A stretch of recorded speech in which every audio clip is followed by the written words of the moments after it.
தாய் மாதிரி நீ போன போய் விளையாடுறா அப்பா விடுப்பா அவனா அப்பெல்லாம் அறுவடத்துக்கு விரட்டி போகும்போது அறுவடத்துக்கு எப்படி நடந்துச்சுன்னா ஒரே ஒட்டுமா பெரிய பிரச்சனை ஆயிடுச்சு. கைகாலெலாம் உடஞ்சி இது பண்ணி சண்டை ஆயிடுச்சு. என்ன பண்ணுறதுன்னு தெரியல. அப்போ முதல்ல எங்கள் அப்பா அங்கே முன்னாடினா குருசாமி கடையில் போய் சொல்லியிருக்கேன், என் பேரை சொல்லி முடி வச்சுட்டு போ அப்படின்னாப்புல. சிக்கன் கடையில் சொல்லியிருக்கேன், என் பேரை சொல்லி தின்பண்டை வாங்கிக்க, அப்புறம் வாரம் ஒரு தடவை காசு கொடுப்பேன்.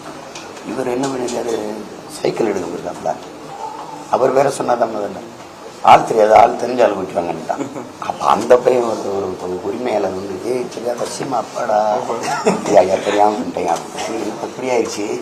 சீமா அப்பான்னு வண்டி கொடுக்குறாங்கனால அப்புறம் ஒரு தேநீர் குடிக்கிறது. அவ்வளோ தேநீர் குடிக்கும்போது இந்த அருளியூரில் ஒரு பையன் எல்லாமா கபடி விளையாடுறாங்க. சீமாங்கிறோம் பார்த்தோன்னே இவர் வந்துட்டாப்புல. அப்புறமா நான் கபடி ஆட போகும்போது ஆடும்போது போ நண்பங்கெல்லாம் காத்திருக்காங்க, நான் பார்த்துக்கிறேன் நீ போன்ட்டாப்ல. அதெல்லாம் அந்த ஞாபகத்துக்கு அந்த தங்கச்சி நீ போடா அப்பா அதை விட்டுட்டு எப்படிப்பா பண்ணுவா அப்படின்னு. அது மாதிரி அப்படி ஒரு அக்கா எல்லாருக்கும் இருந்தா நடந்தது எப்படி.